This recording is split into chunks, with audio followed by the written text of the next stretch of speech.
Hello, I've just picked up myself a pair of the relatively new Merrell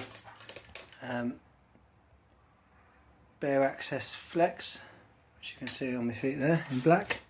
They've got nice red finishing, and I've just done, well, I'm about 6 miles into my midweek run.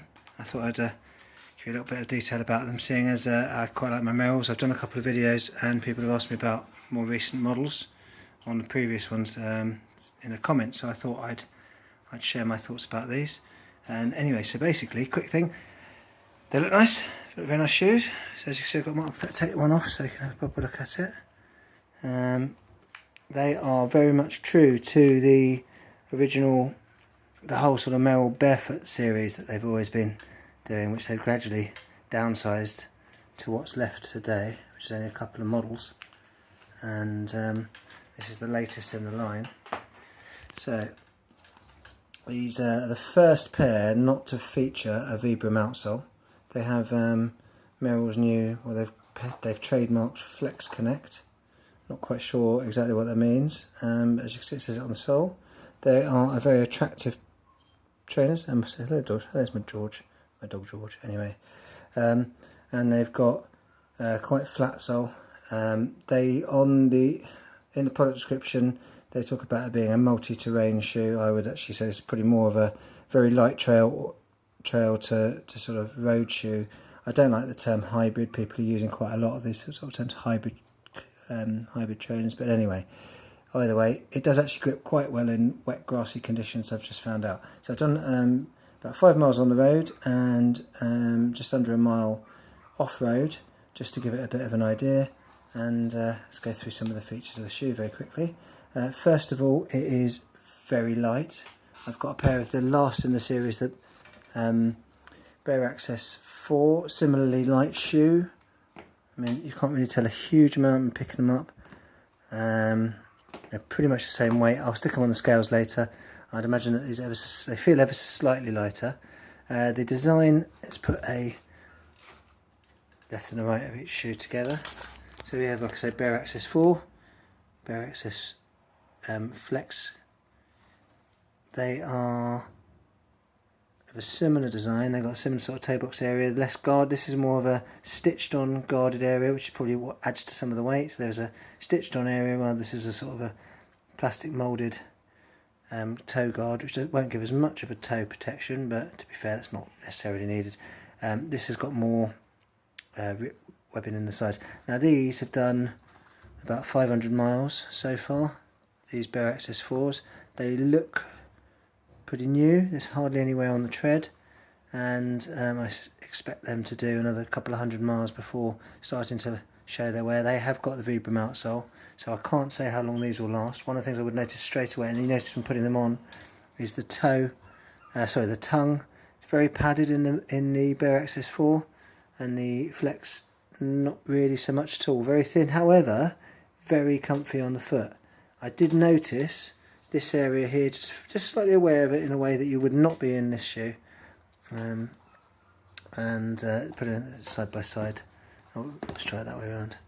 Very different sole, probably because of the lack of the Vibram partnership going on with the design of the shoe. So Merrell have very much done it on their own with the new shoe. And then flipping it over, a similar construction in the way that the moulded rubber flexes into the shape of the shoe. As far as the grip and the feel, to be fair, they're pretty similar. They don't feel as springy as the previous shoe. Merrell had a thing, let's see if it says it somewhere. Here we are, look, it says it on the back.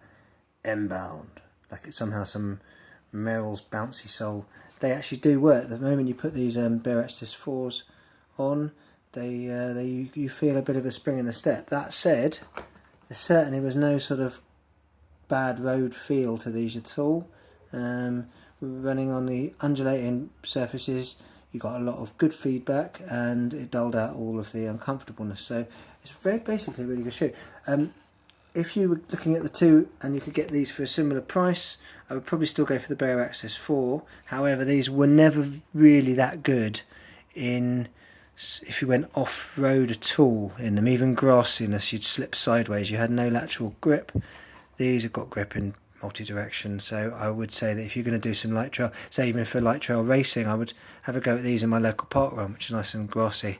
And I think I'm going to enjoy the shoes quite a lot. Like I said, I've done 5 miles, my feet feel great, very happy about that.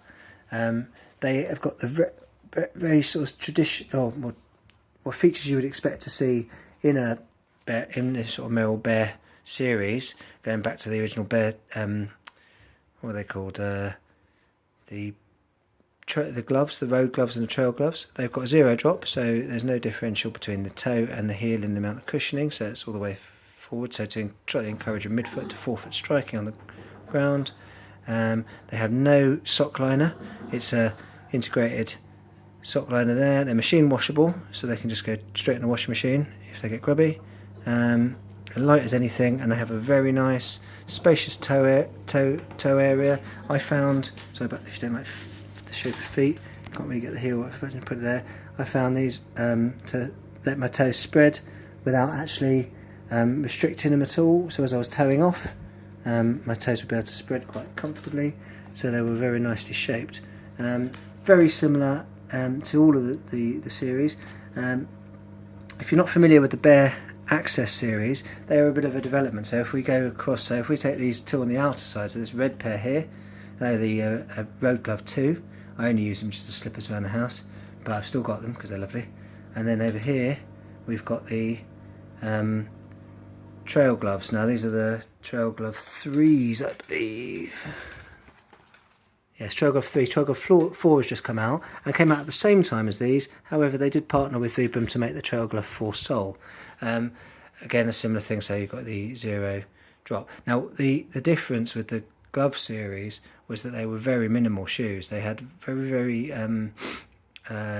shallow amount of cushioning all through the sole. So the Bear Access series, what happened when they brought those out was they made a sort of more cushioned 0 drop naturally shaped shoe.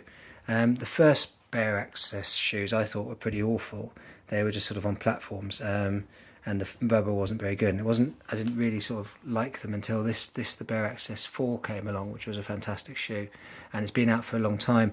At the same time as the Bear Access 4, they made the Bear Access Trail, which they unfortunately discontinued, which did have a sort of aggressive trail lugging, which gripped on all sorts of surfaces. But unfortunately they don't make those anymore. They're very hard to get. If you can get any, I would highly recommend them.